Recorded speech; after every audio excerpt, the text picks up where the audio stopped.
fix Netflix, your account cannot be used in this location. Hello everyone, welcome to this channel. I'm Emily and I'm here to help you out today.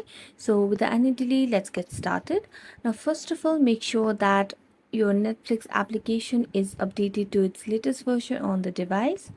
So just go to the Play Store application. So as you can see, it is updated to its latest version on my device.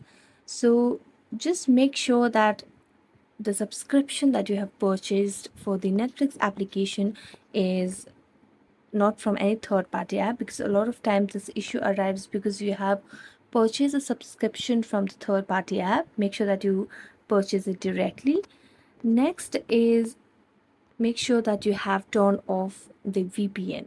Make sure you do not toggle on or enable the VPN system, because the Netflix application may think that you are using another reason or something else. So just make sure that you have toggled off this VPN option, and that's it. So thank you so much for watching this video. If you enjoyed it, don't forget to like, subscribe and hit the bell notification for more updates. That's it for today. See you next time.